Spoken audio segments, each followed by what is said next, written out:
देखो last time जो हम बात कर रहे थे वो कॉन्स्टिट्यूशन असेंबली के बारे में बात कर रहे थे और मैंने तुम लोगों को जो बताया था कि हम लोग कहाँ तक पहुँच गए हैं 1946 में क्या आया था, भारत में एक मिशन आया था जिसे हमने क्या कहा था, कैबिनेट मिशन।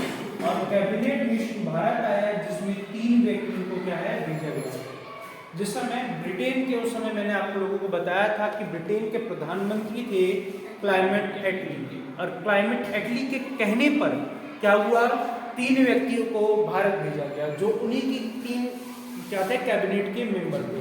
पहले व्यक्ति का नाम बताया था पैट्रिक लॉरेंस, दूसरे व्यक्ति का नाम क्या बताया था एबी अलेक्जेंडर जो क्या थे नौसेना मंत्री थे, और तीसरे व्यक्ति थे स्टेफोर्ड क्रिप्स जो 1942 में क्रिप्स मिशन के तहत क्या आ चुके हैं, भारत आ चुके हैं, और ये क्या थे व्यापार बोर्ड के अध्यक्ष थे। इन तीनों को क्या करा गया था, यहाँ पर भेजा गया, और इन तीनों को भेजे जाने के बाद क्या हुआ, मेनली इनका जो काम था वो भारत में आकर किसी भी तरह से इसका निर्माण करना, संविधान सभा का निर्माण करना। मैंने आप लोगों को बताया बेसिक क्वेश्चन बनता है कि संविधान सभा का निर्माण किसके द्वारा किया गया था, तो याद रखना क्रिप्स मिशन के द्वारा ही किसका निर्माण किया गया था, संविधान सभा का निर्माण किया गया। और मैंने इसके बाद आपको बताया था कि कैबिनेट मिशन में पूरे भारत में क्या करवाए थे, चुनाव करवाने की घोषणा की, और चुनाव करवाने के लिए कितनी सीटें डिसाइड करी गई, 389 सीटें डिवाइड की गई, जिसमें कितने सीटें आएंगी, कुछ आएंगी ब्रिटिश फ्रांस से, कितनी कहां से आएंगी, कुछ आएंगी ब्रिटिश फ्रांस से, ब्रिटिश फ्रांस से कितनी आएंगी 292 सीटें आएंगी, कितनी सीटें आएंगी 292 सीटें। इसके बाद मैंने आपको अगला क्या बताया था कि अगली जो सीटें आएंगी वो कहां से आएंगी, चीफ कमिश्नरी से या चीफ सीट एरिया से आएंगी, चीफ कमिश्नरी क्षेत्र से आएंगी, और वो भी कितनी आएंगी, 4। कौन कौन सी 4 आएंगी, ए बी सी और डी। ए से क्या हो जाएगा अजमेर, बी से क्या हो जाएगा बलूचिस्तान, सी से क्या हो जाएगा कोटा, और डी से क्या बताया था दिल्ली। यहाँ से ये क्या होगी सीटें आएंगी, और इसके बाद अगले आ जाएंगी देसी रियासत, क्या आ जाएगी देसी रियासत, क्या हो जाएंगी देसी रियासत, और देसी रियासत जो आएंगी वो कहां से आएंगी, वहां से कितनी सीटें आएंगी, 93 सीटें आएंगी। और इस तरह से मैंने बताया था कि इन्होंने क्या करा, पूरे भारत पर सीटों का विभाजन करा। और मैंने आपको बताया था जो देशी रियासतों से सदस्य आने वाले थे वो कैसे सदस्य थे, मनोनीत सदस्य थे। कैसे सदस्य चुने जाएंगे, मनोनीत सदस्य, मतलब इनके लिए बाय इलेक्शन नहीं होगा, इनके लिए सीधे सीधे अपॉइंटमेंट कर दिया जाएगा। और अगर मैं आपसे कहूं तो ये बताओ संविधान सभा में कुल कितने सदस्यों का चुनाव हुआ, तो याद रखना कितने सदस्य आए थे, 292 प्लस 4, मतलब संविधान सभा में कुल कितने सदस्य चुनकर आए थे, 296 सदस्य क्या हुए थे, चुनकर आए थे। और इस फिर पूरे भारत में क्या करा गया, जुलाई 1946 में चुनाव कराया गया, जिसके तहत भारत में इसका निर्माण किया गया था, अंतरिम सरकार का निर्माण किया गया। कोई मुझे बता सकता है कि भारत की अंतरिम सरकार के अध्यक्ष किसे चुना गया था, भारत की अंतरिम सरकार का अध्यक्ष कौन था, लॉर्ड माउंटबेटन थे, और उसके उपाध्यक्ष के तौर पर किसे चुना गया था, किसे चुना गया था, पंडित जवाहरलाल नेहरू को उसके उपाध्यक्ष के तौर पर क्या हुआ था, चुना गया था। क्लियर है बात, यहाँ तक किसी को कोई दिक्कत।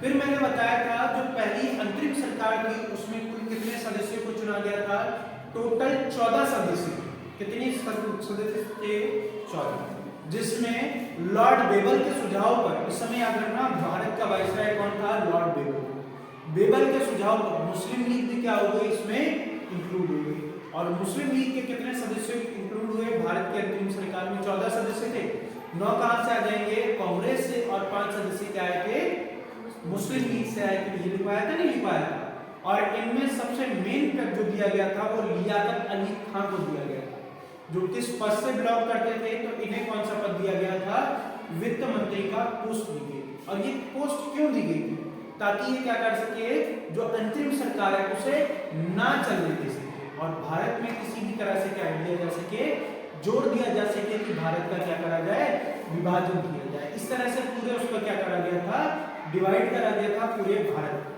तो भारत में अंतरिम सरकार का गठन किया गया। मैंने आपको बता दिया कि अंतरिम सरकार के लिए जो चुनाव हुए थे उसमें 10 लाख व्यक्ति पर एक व्यक्ति को क्या करा गया था, निर्वाचित किया गया था। और ये निर्वाचन विधानसभा विधानमंडलों के सदस्यों के द्वारा किया जाएगा, मतलब इनडायरेक्ट वे से कहूँ तो अप्रत्यक्ष रहेगा। ये सारी चीजें मैंने आपको बता दी। आज जो हमारा टॉपिक है वो है कॉन्स्टिट्यूशन असेंबली, ठीक है, क्या हो जाएगा, संविधान सभा। बेसिक बात करेंगे, पर मोस्ट इंपॉर्टेंट टॉपिक है यूपी पुलिस कांस्टेबल के लिए या और किसी भी एग्जाम के लिए अगर तुम प्रिपेयर कर लो तो कॉन्स्टिट्यूशन असेंबली से डायरेक्ट या इनडायरेक्ट वे से क्वेश्चन पूछे। जैसे मैं तुम्हें बताऊं, यूपी पुलिस 2018 की जो वैकेंसी थी उसमें सीधे सीधे अगर आप क्वेश्चन देखेंगे तो क्वेश्चन पूछा गया था कि संविधान सभा में भारतीय संविधान को हस्तलिखित किसके द्वारा किया गया था। ये यूपी पुलिस 2018 में, हाँ, तो प्रेम बिहारी नारायण रायजदा के द्वारा इसको क्या करा गया था, हस्तलिखित किया गया था। ये उस समय पूछा गया था। इसके बाद अगला क्वेश्चन पूछा जाता है भारतीय संविधान का प्रारूप किसके द्वारा तैयार किया गया था। और अधिकतर बच्चे इसका क्या करते हैं, गलत आंसर करते हैं। किसके द्वारा, देखो एम.एन. रॉय, बी.एन. रॉय और बी.आर. अम्बेडकर सब आंसर है। पर बेटा भारतीय जो संविधान का जो प्रारूप है, हाँ क्या कह रहा है, एक है जो आपने बताया जिसको उन्होंने तैयार करा भारतीय संविधान, मैंने तो बेटा सभी कुछ बताया, भारतीय संविधान का जो प्रारूप है वो किसके द्वारा, मतलब भारतीय संविधान का जो स्ट्रक्चर है वो किसके द्वारा तैयार किया गया था, बी.एन. रॉय के द्वारा तैयार किया गया था, जिनका पूरा नाम है बेनेगल नरसिंह रॉय के द्वारा से तैयार किया गया था। क्वेश्चन ऐसा भी पूछा गया है, मैं क्वेश्चन बता रहा हूँ, मैं ये नहीं अभी मैं पढ़ा नहीं रहा हूँ, मैं बता रहा हूँ कि क्वेश्चन क्या लेवल तक जा सकता है। कि हम सभी को पता है कि कॉन्स्टिट्यूशन बनने में कुल कितना समय लगा, सभी को पता है कितना, लगभग 3 साल, 2 वर्ष 11 माह और कितने दिन, 18 दिन का समय लगा। हम अप्रोक्सीमेट कह देते हैं 3 साल का समय लगा, ये सभी को पता है। पर अब कोई बताएगा कि कुल कितना खर्चा आया था। पहला क्वेश्चन ऐसा पूछा गया है। अगला कि संविधान सभा में कुल कितने अधिवेशन हुए थे, संविधान सभा के पहली बैठक में कुल कितने सदस्य आए थे और पहले अधिवेशन में कुल कितने सदस्य आए थे। संविधान सभा में मनोनीत होने वाली कितनी संविधान सभा में जो कितनी महिला सदस्य थी, तो आप सभी को पता है 15। पर कितनी सदस्य मुस्लिम थी और कौन सदस्य क्या हुई थी, मनोनीत होकर आई थी। ये जितने भी क्वेश्चन बनते हैं ये सभी आपसे यही पर क्वेश्चन पूछे संविधान सभा के। अगर मैं बहुत इंपॉर्टेंट क्वेश्चन है पर ये बहुत ही कम लोगों को पता है और ये पीसीएस में क्वेश्चन पूछा गया। ये बताओ कि संविधान सभा के पहले उपसभापति कौन थे, संविधान सभा के पहले उपसभापति कौन थे, डॉक्टर राजेंद्र प्रसाद। बहुत बढ़िया। और कोई बताना चाहेगा तो कौन थे। ये क्वेश्चन बहुत पूछा गया है और ये आंग्लो भारतीय थे। मैं स्थायी की बात नहीं कर रहा हूं, मैं पहले की बात कर रहा हूं। तो ये कौन थे, फ्रैंक एंथनी, ठीक है। और ये क्या थे, आंग्लो भारतीय समुदाय से बिलोंग करने वाले। इनसे क्वेश्चन पूछा जाता है कि लोकसभा में सर्वाधिक समय तक मनोनीत होने वाले व्यक्ति कौन थे, तो ये। ऐसे उल्टे सीधे क्वेश्चन यहाँ से क्या होते हैं, पूछे जाते हैं। देखो हमें बेसिक कॉन्सेप्ट तो सब जगह से मिल जाएंगे, पर पेपर किस पैटर्न पे पूछा जा रहा है उन सब चीजों पर हम क्या यहाँ पर बात करने वाले हैं। तो हेडिंग डालो कॉन्स्टिट्यूशन असेंबली या संविधान सभा। तो आप सभी को पता है कि संविधान सभा में कितनी सीटें थी, तो आप सभी को पता है 389 सीटें क्या हुई संविधान सभा में रखी गई। क्लियर की बात, लिखो। तो संविधान सभा का अगर कई जगह किताब में दिया होता है, देखो मैं हमेशा कहता हूं कि मैं जो पढ़ा रहा हूं वो किताबों से पढ़ा। कुछ मैंने जो डाटा है वो एनसीईआरटी से लिए हैं, कुछ एम लक्ष्मीकांत से लिए हैं और कई अलग अलग किताबों से लिए, ठीक है। मैं उन्हीं के अकॉर्डिंग तुम्हें बताऊं। तो यहाँ पर देखो जो संविधान सभा है, अगर तुमसे पूछा जाता है कि पहला सिंपल सा क्वेश्चन कि संविधान सभा का जो गठन है वो कब किया गया, पहला सिंपल सा क्वेश्चन, संविधान सभा का गठन कब किया गया। कोई बताना चाहेगा क्या? वो तो मुझे ही पता है 1946 को होंगे सबके सब, पर डेट बताओ। मार्च में 9 दिसंबर 1946। और इसके अलावा कोई बताना चाहे? वो तो पहली बैठक हुई थी। वो बेटा पहली बैठक है। तो याद रखना संविधान सभा का जो गठन किया गया था वो कब किया गया था? 6 दिसंबर 1946 को। कब किया गया था इसका गठन? 6 दिसंबर 1946।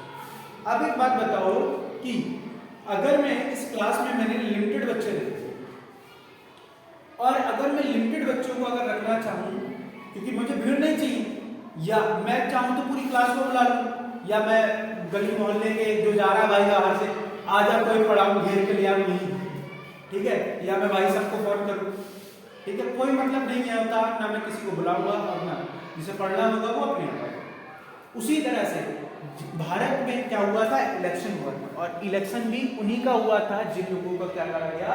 जनता के द्वारा अप्रत्यक्ष रूप से, मैं अप्रत्यक्ष कह रहा हूँ, ये क्या थे? विधानमंडल के सदस्यों के द्वारा चुने गए।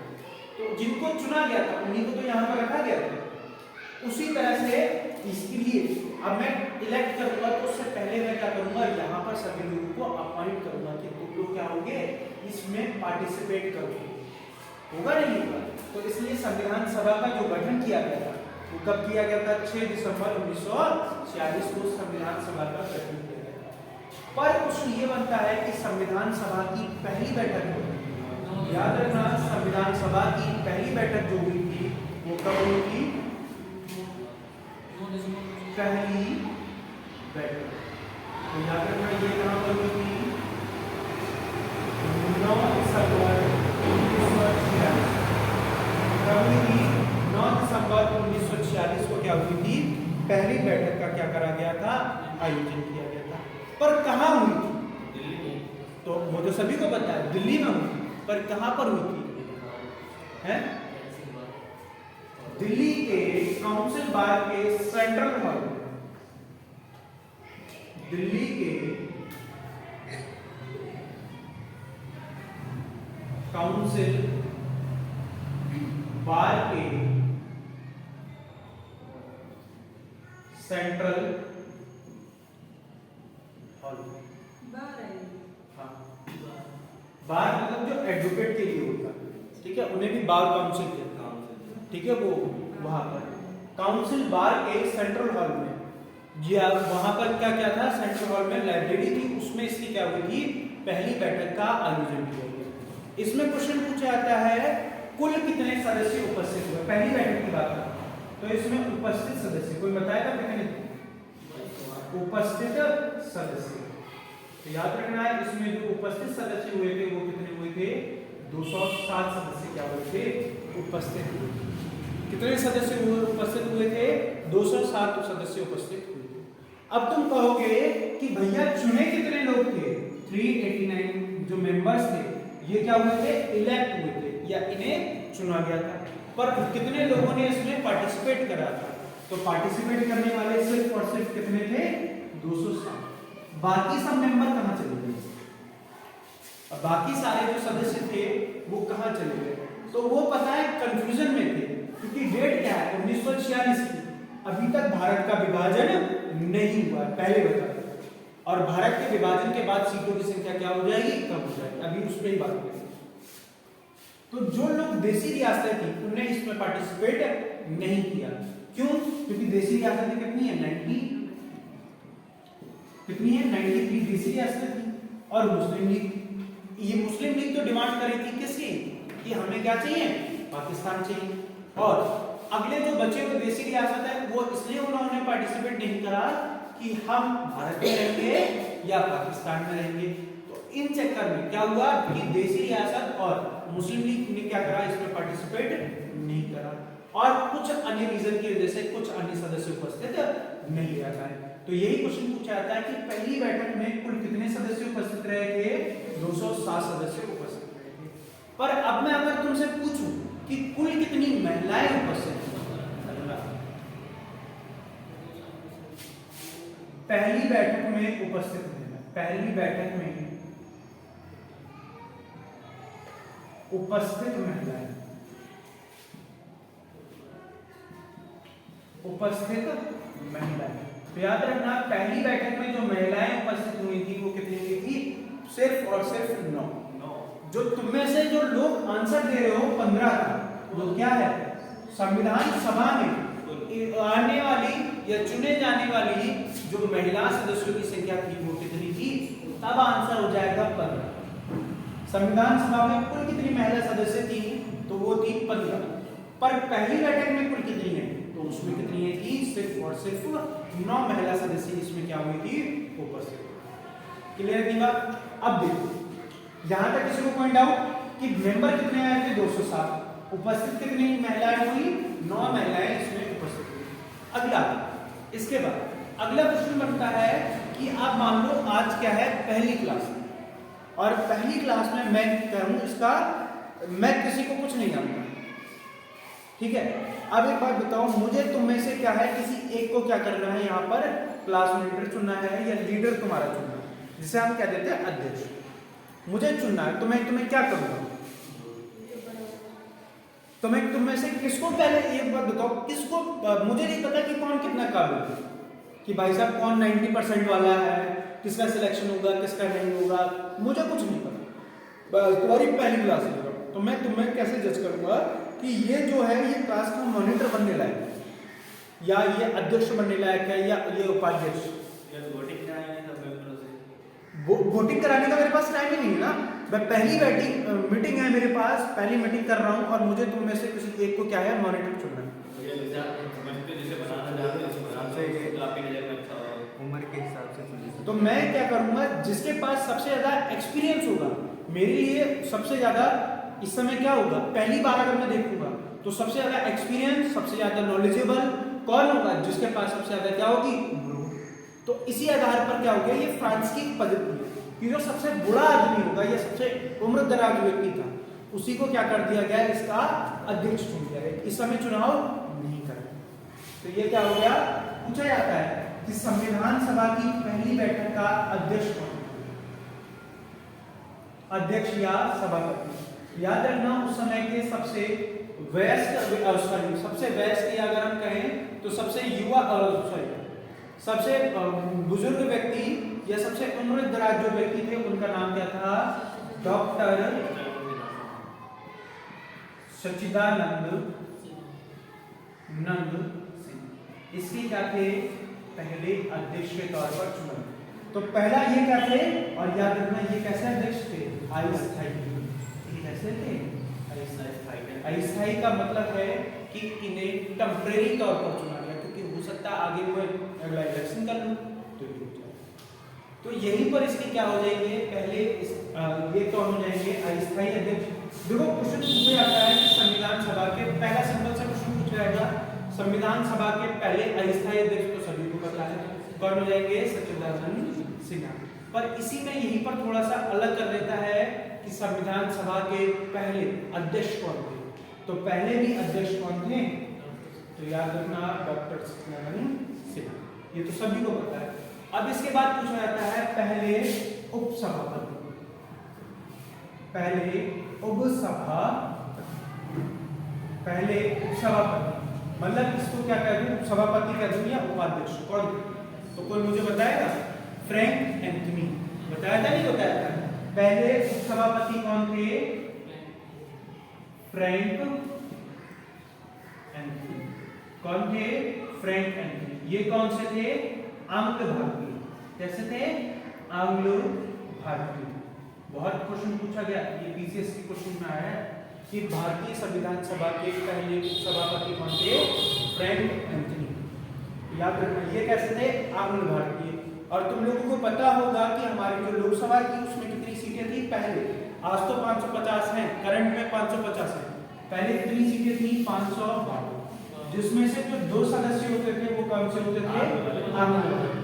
इस सीट को अब क्या कर दिया गया? खत्म कर दिया। तो पहले क्या थे? 2 आंग्ल भारतीय जिन्हें क्या करा था? मनोनीत कर दिया। इसलिए क्वेश्चन पूछा गया इनसे कि लोकसभा में सबसे लंबे समय तक लोकसभा में सबसे लंबे समय तक मनोनीत होने वाले, लंबे समय तक मनोनीत होने वाले लोग कौन थे? याद रखना, यही कौन थे? Franklin Anthony.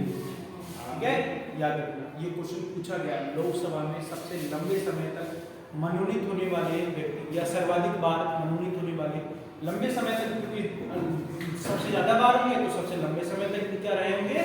मनोनीत होकर रहने वाले व्यक्ति कौन है? क्लियर की बात? ये क्वेश्चन की क्या है आपसे उत्तर दिया। क्लियर इतना? यहाँ तक किसी को कोई दिक्कत?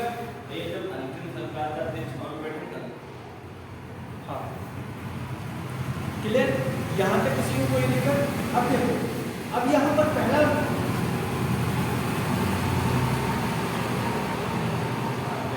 अभी जो हम बात कर रहे हैं वो पहली बैठक के बारे में बात कर रहे हैं, और यहाँ पर अगला पॉइंट जो पूछा जाता है कि संविधान सभा के पहले वक्ता कौन थे?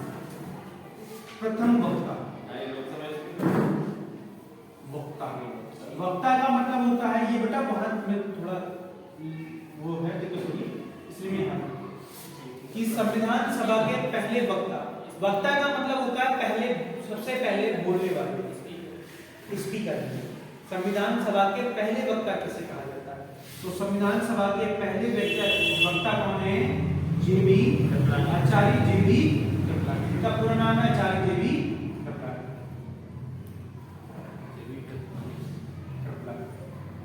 ठीक है, याद रखना। तो संविधान सभा के पहले वक्ता किसे कहा जाता है? जेबी कृपलानी। और ये वही व्यक्ति हैं जो इनका क्या करते हैं, क्योंकि देखो पहली चीज मैं तुमसे पूछूं कि संविधान सभा का पहला वक्ता किसे रखना चाहिए, तो तुम में से कोई मुझे सजेस्ट करेगा कि भैया पहला इंसान जो होना चाहिए वो कौन होना चाहिए, तो आप क्या कहोगे कि तुम में से कोई भी उठ के सबसे पहले सजेस्ट करेगा, मतलब पहले सबसे उठकर पहले बोलने वाला व्यक्ति कौन थे? जेबी कृपलानी।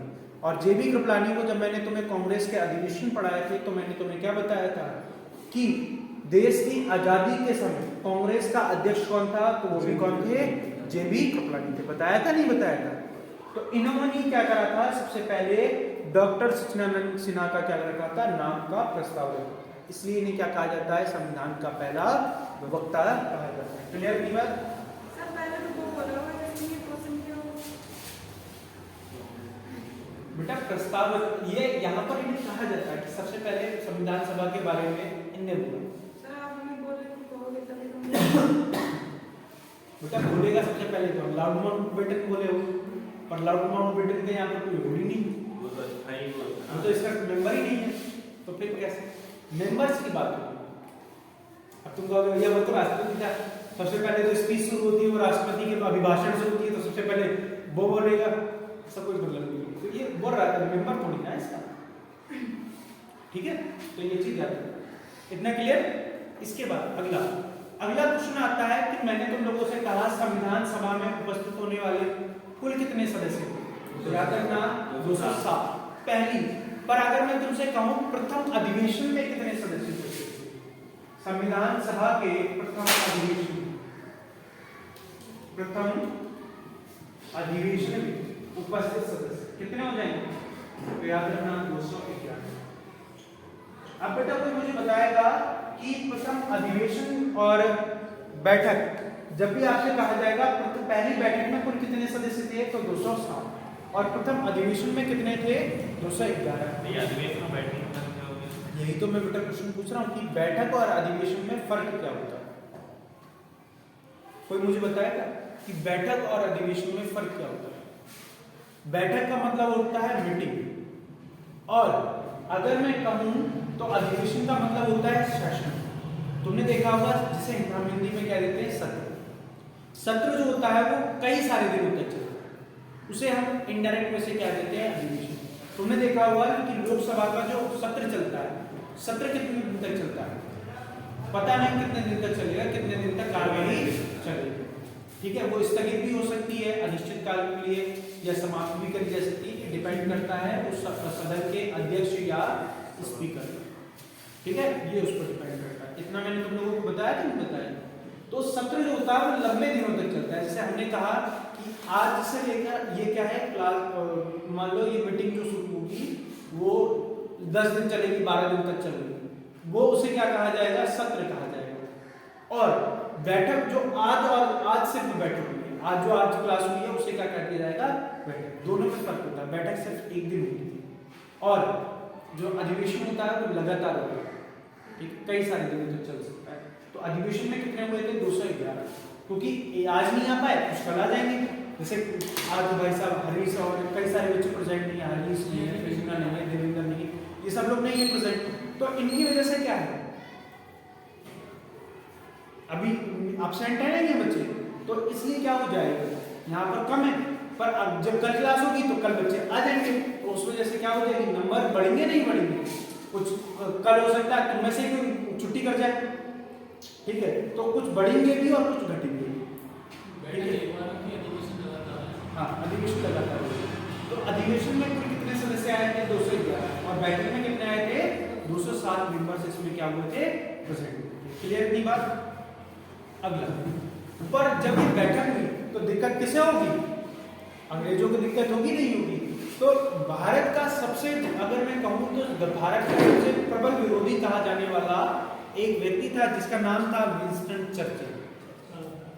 उसका एक स्टेटमेंट है, बहुत पूछा जाता है कि हाँ नहीं, वो तो गांधी जी के लिए दिया है कि अर्धनग्न फकीर, को उसका कोई मतलब नहीं होता। यहाँ हम कॉन्स्टिट्यूशन असेंबली, वो तो तब दिया गया था जब गांधी जी कहाँ पर गए थे, सेकंड कोर में सम्मेलन में, जब उन्होंने क्या कराया, पार्टिसिपेट करा, उस समय उन्होंने स्टेटमेंट दिया था, क्योंकि वो कहीं ना कहीं हम लोगों को क्या समझता था, तुच्छ समझता था, और उस बेचारे को ये नहीं पता कि जिसको हम लूट के जा रहे हैं वो दुनिया की आने वाली समय में, आज जो हम अगर बात करें तो हम उसको छोड़ के, ब्रिटेन को पीछे छोड़कर 5वीं सबसे बड़ी अर्थव्यवस्था बनके तैयार है।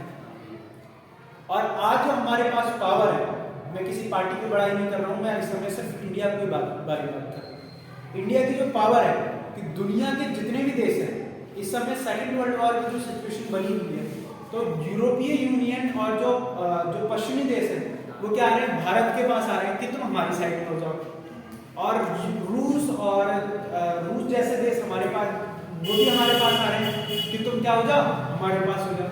और पर हम कैसे हैं, हम दोनों तरफ से क्या है, तटस्थ हैं, हमारे पास दोनों की हमसे अटकी है, क्योंकि अगर बेटा हम जिस तरफ चले गए उस तरफ हम क्या कर देंगे, बादशाह पलट देंगे, चाहे हम किसी तरफ चले आए। और हम क्या कहते हैं, ना मैं तेरा दुश्मन, ना मैं तेरा दुश्मन, मैं सबका दोस्त, तू भाई साहब मेरा दोस्त भी है और तू मेरा दुश्मन, मेरी किसी से दोस्ती नहीं है, मेरी किसी से दुश्मनी नहीं है, मेरे सब दोस्त हैं।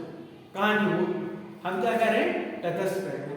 और मैं अभी तुम्हें करंट का केस बताता हूं। ब्रिटेन में अभी एक तुम लोगों ने देखा होगा, एक बहुत चीज चल रही है, खालिस्तानी चीज, खालिस्तान की डिमांड बहुत तेजी से हो रही है, सब लोगों को पता है ना। तो उसी डिमांड को देखते हुए क्या हो रहा है, लगातार चीजें बढ़ती जा रही है। और इसी को लेते हुए ब्रिटेन के जो उच्चायुक्त था, वहां पर जो भारत का झंडा था वो उतार दिया था खालिस्तानी समर्थक, ठीक है। और तुम ये देखो, ब्रिटेन की पुलिस ने उनको रोकने का कोई प्रयास नहीं किया। उनने कहा ये हमारे यहाँ क्या है, विचार अभिव्यक्ति करने की स्वतंत्रता है। हमने भी कह दिया हमारे यहाँ भी क्या है, विचार अभिव्यक्ति करने की क्या है, स्वतंत्रता है।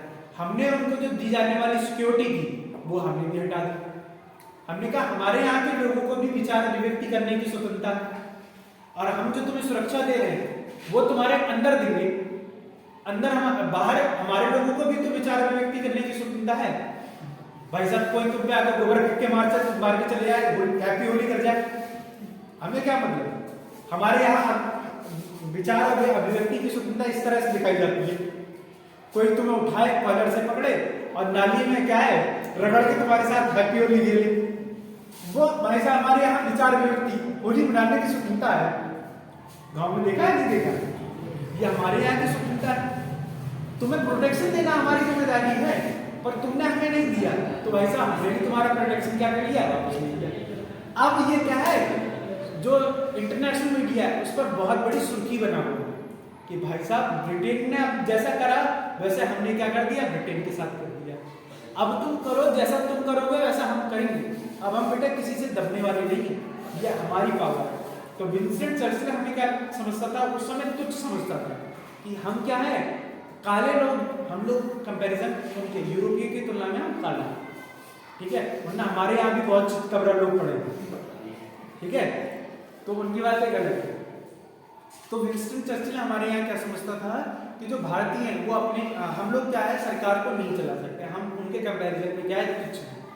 तो उसने इसको क्या कहा था भारतीय संविधानों को, कुछ ने कहा था वकीलों का स्वर्ग, क्योंकि इसमें जो अधिकतर लोग चुनकर आए थे वो क्या थे, वकील थे, इसलिए क्या कहा जाता है वकीलों का स्वर्ग। और देखो एक स्टेटमेंट चर्चिल का मोस्ट इंपोर्टेंट है, चर्चिल ने क्या कहा था, ये ऐसी बारात है, संविधान सभा को उस बारात विवाह के समान कहा था जिसमें क्या है दुल्हन क्या है गायब, दूल्हा तो है पर दुल्हन गायब है।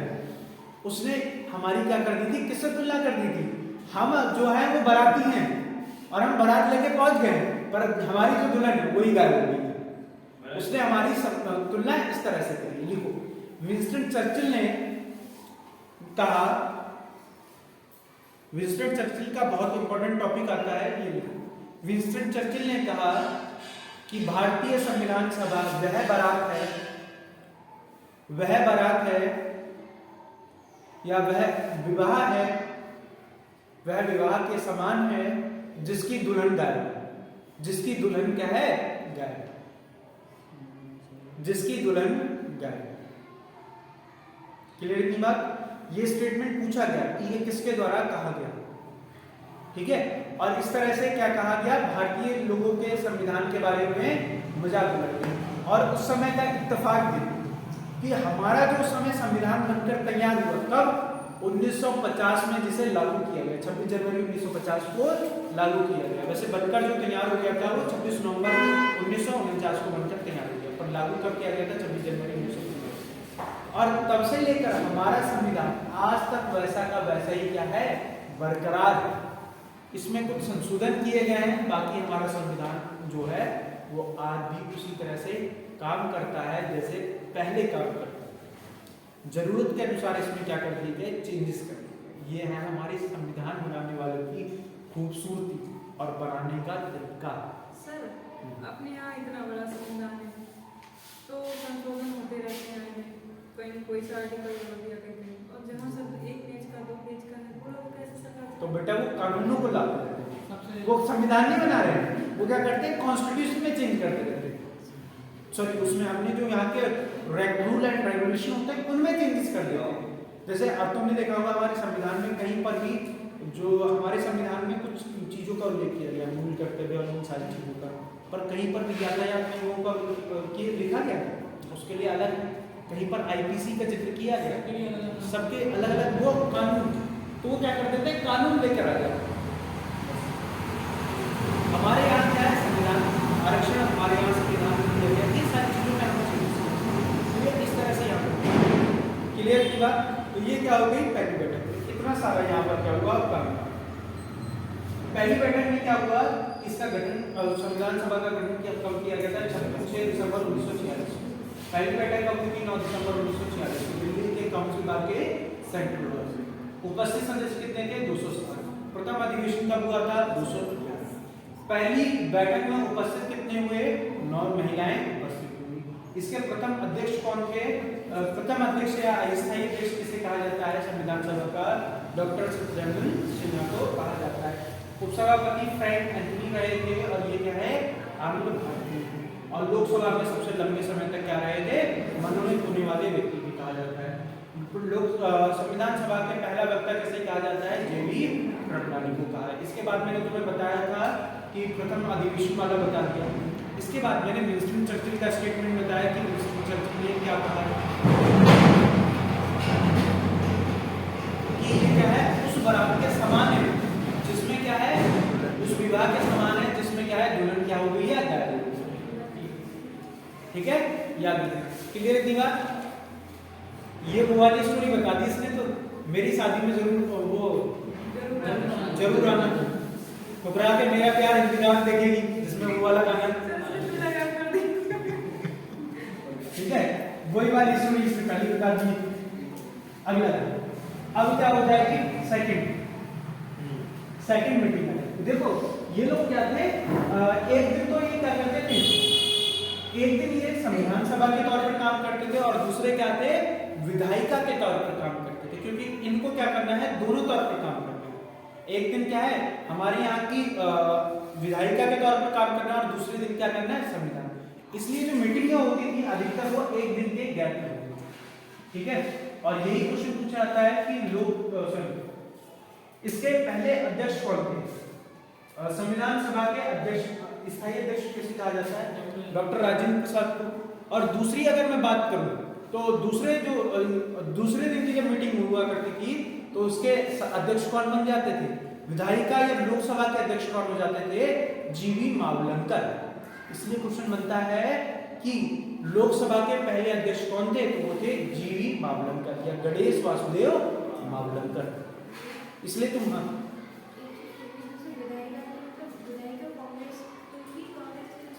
जो लोग चुनकर आए थे वो देश के लिए भी तो काम करेंगे, ये थोड़ी ना कि पूरे दिन बैठ के संविधान बनाएंगे, पर देश के नियम और कानून कैसे चलेंगे? अब अंग्रेज हमारे हाथ में क्या दे रहे हैं? पावर दे रहे हैं, सत्ता को ट्रांसफर कर रहे हैं। इसलिए अंग्रेज जाने लगे थे, अब धीरे धीरे हमारे यहाँ से अपना बोरिया बिस्तर से मिटते जा रहे थे, जैसे इनका इतनी काम थे,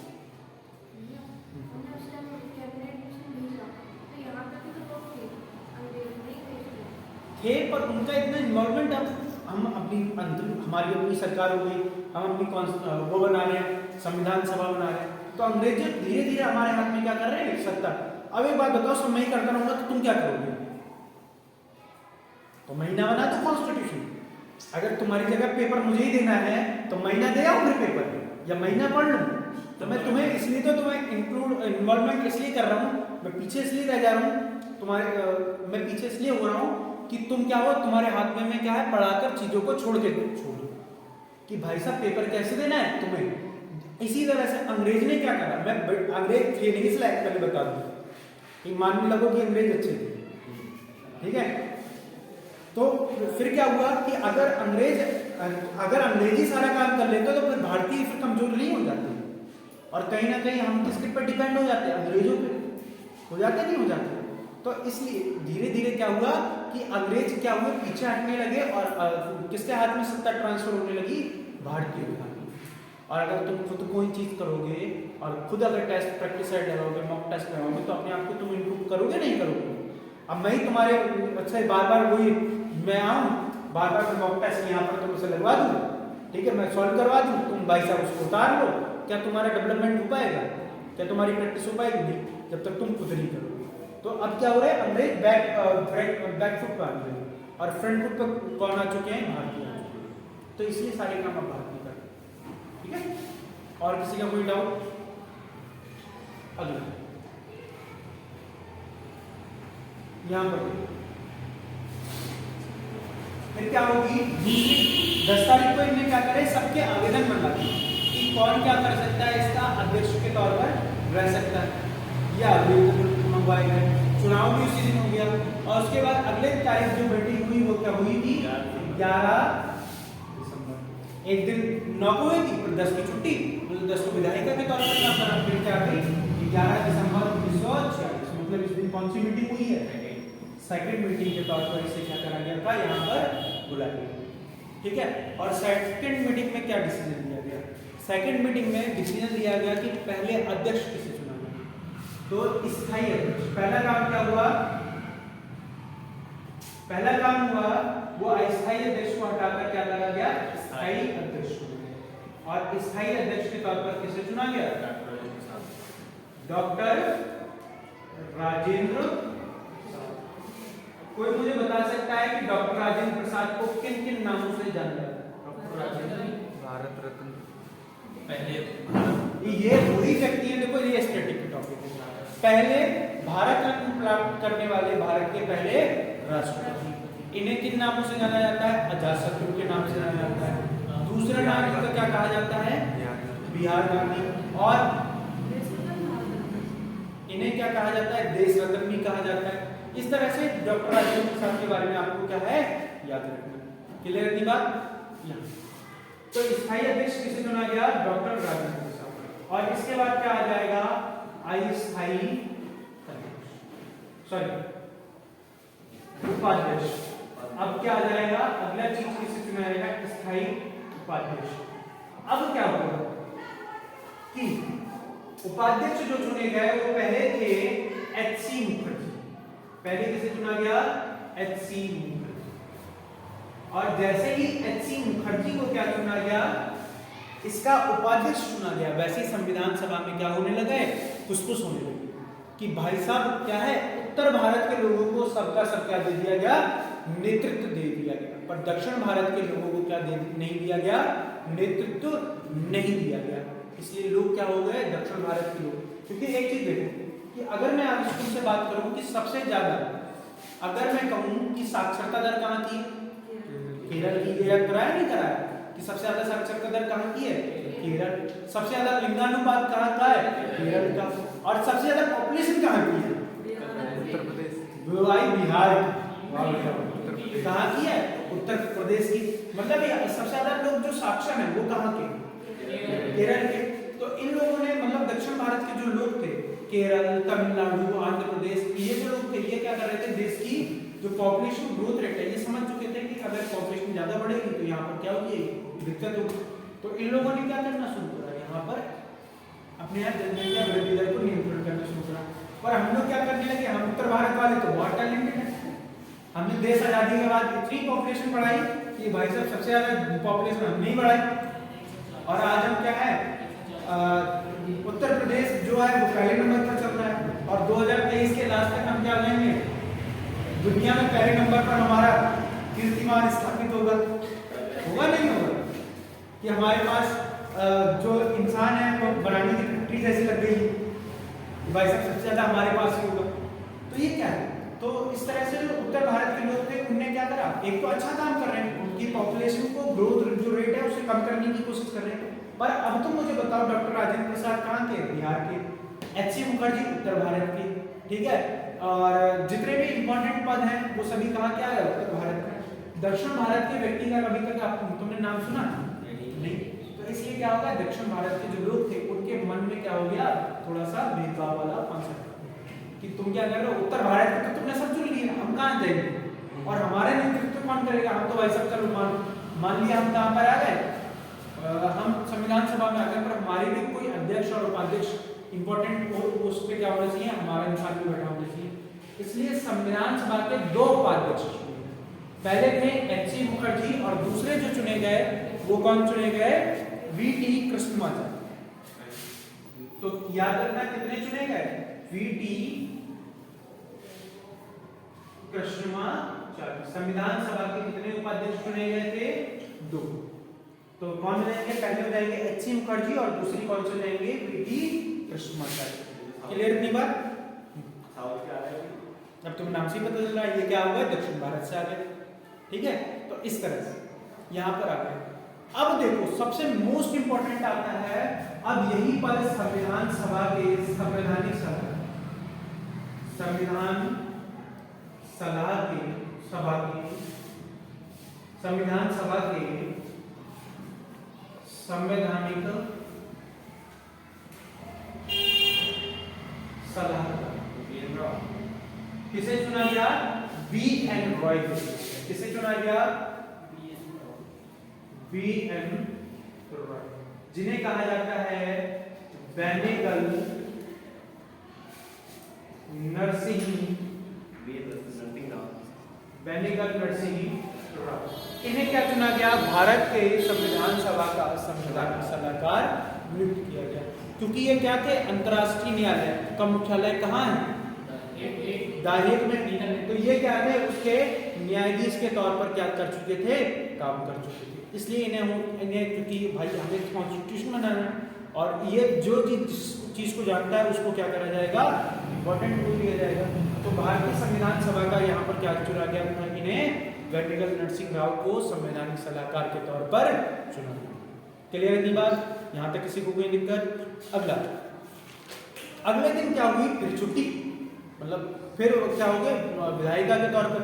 और फिर अगले दिन आ जाता है 13 दिसंबर। अगली जो मीटिंग हुई थी वो कब हुई थी, 13 दिसंबर 1946। इस दिन एक व्यक्ति थे जिनका नाम था पंडित J.L.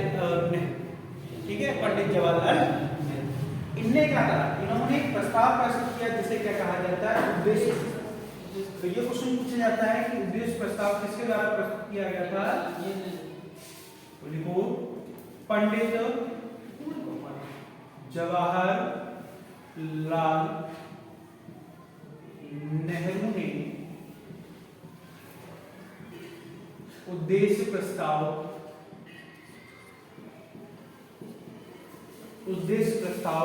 रखा। क्या रखा? उद्देश्य प्रस्ताव। और उद्देश्य प्रस्ताव क्या होता है? उद्देश्य प्रस्ताव जो है वो आज के भारतीय संविधान की क्या है? रूपरेखा है। ठीक है, क्या हो जाएगी? भारतीय भावी संविधान की रूपरेखा के तौर पर इसे जाना। भावी संविधान की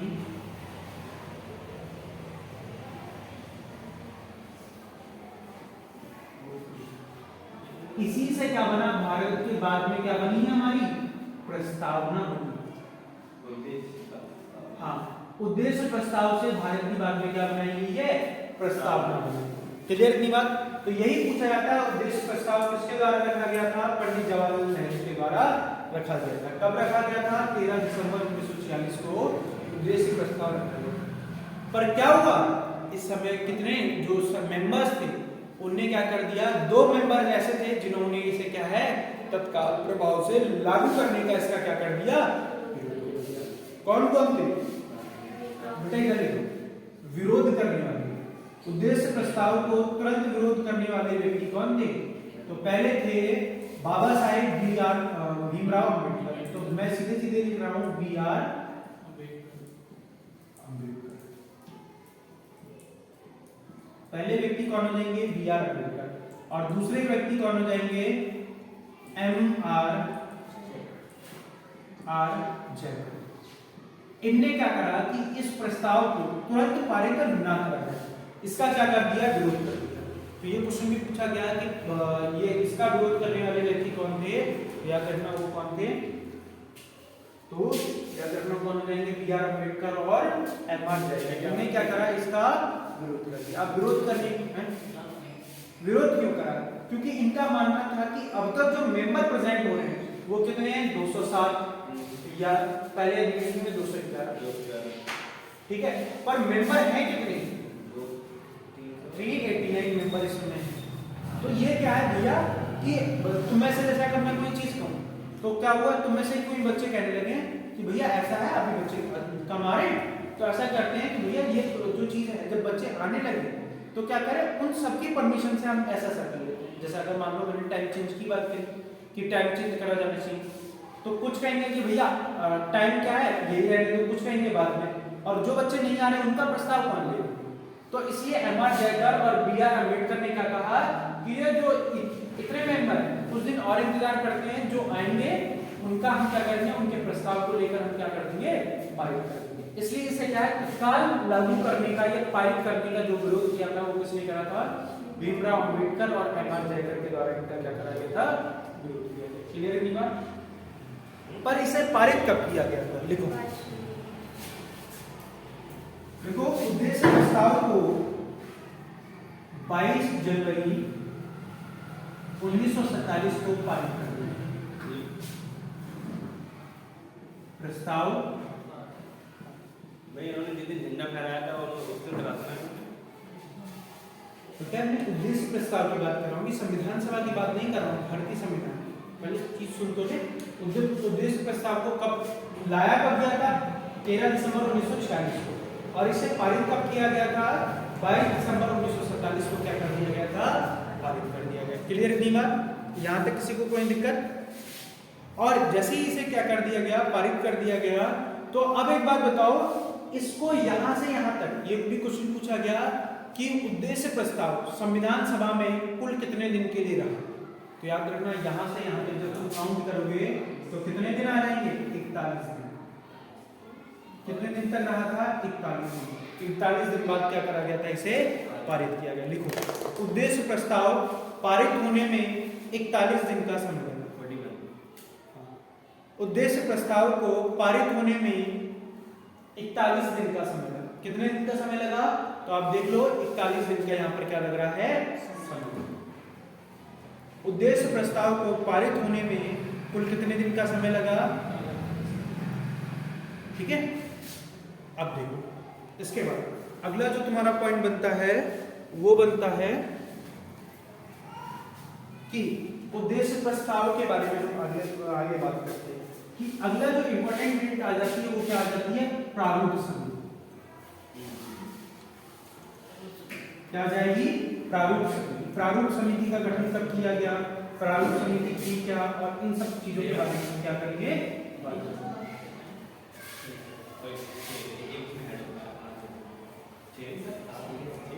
अब देखो अगली जो इंपॉर्टेंट डेट है वो हमारी कौन सी हो जाएगी, हाँ क्या कह रहे हो तुम, तो देखो अगली जो डेट आ जाती है वो कौन सी आ जाती है, 29 अगस्त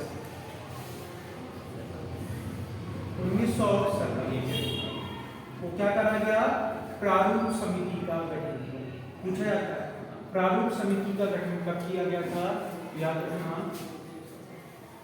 प्रारूप समिति का गठन कब किया गया था, याद रखना, 29 अगस्त 1947 को क्या करा गया था, इसका गठन किया गया था। और प्रारूप समिति को ही क्या कहा जाता है, पांडुलेखन समिति।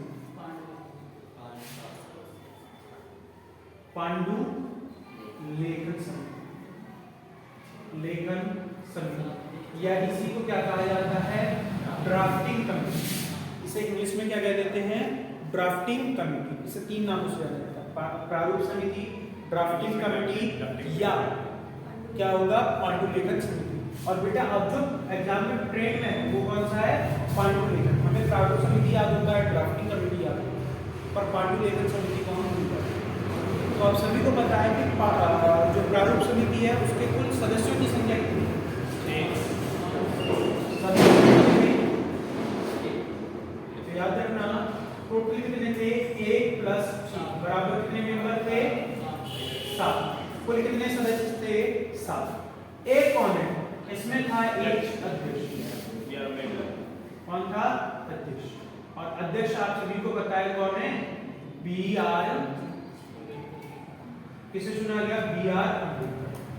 और यही इन्हें क्या थे, मेन पोस्ट पर, इसलिए इन्हें क्या कहा जाता है, भारतीय संविधान का जनक, भारतीय संविधान का पिता, भारतीय संविधान की जननी, जो भी कुछ कहा जाता है वो किसे कहा जाता है, इन्हीं को कहा जाता है। भारतीय संविधान का शिल्पकार, जितने भी नाम आएंगे वो किसे कहा जाता है, इन्हीं को कहा जाता है। एक बार क्वेश्चन पूछा गया कि प्रारूप समिति का अध्यक्ष BR अम्बेडकर को कब बनाया गया, तो कब बनाया गया कोई बता सकता है, तो याद रखना अगले दिन कब बनाया गया था, 30 अगस्त 1947 को क्या करा गया था, इसका अध्यक्ष चुना। ठीक है, तो टोटल कितने मेंबर थे, 7। 31 अगस्त 29 के बाद बेटा 30 ही आती है, आती तो 30 है, लेकिन एक दिन छोड़ के बैठ कर लेगी। प्रारूप समिति तो हम लोग काम करेंगे। अब देखो प्रारूप समिति का काम क्या था, प्रारूप समिति का जो काम था कि दो, देखो अब नोट करके लिखना, भारत के संविधान का प्रारूप, भारत के संविधान का प्रारूप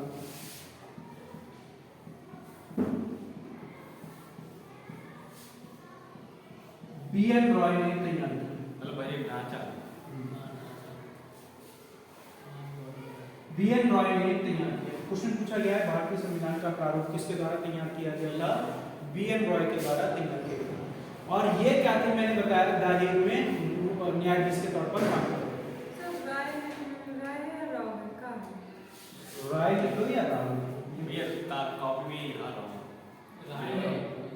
अरे तुम जो लिखना चाहो वो। हाँ है तो एक ही। अब सुनो, तो इनने क्या करा, तैयार करा, और इसमें इन्होंने लगभग क्या करा, 60 देशों के क्या हुआ है,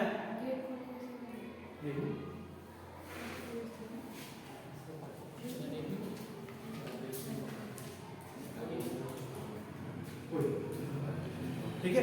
तो साइकिल कोई नहीं लाया, साइकिल का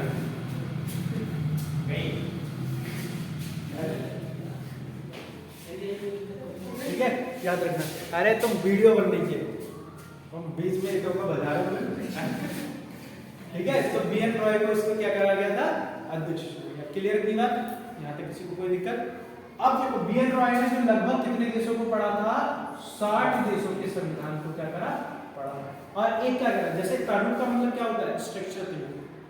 जैसे अब तुम भाई साहब मान लो मकान बना रहे हो, ठीक है, तुम्हारे पास प्लॉट है।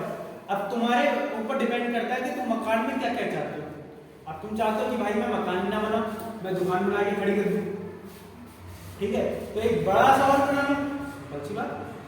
तुम क्या चाहते हो, नीचे हॉल बनाओ, ऊपर क्या बनाओ, कमरे बनाओ, हो सकता है। या मैं नीचे कमरे बनाओ, ऊपर हॉल बनाओ, ये हो सकता है। ये डिजाइन, मकान का डिजाइन करने का काम किसका है, तुम्हारा। या तुम जब डिजाइन करवाओगे तो क्या करवाओगे, किसी और से करवाओगे, पूजा कर जाओ तो किसी और से करवाओगे, ऐसे ही करोगे नहीं करोगे। इसको एक मिनट पॉज कर दो, पॉज करना,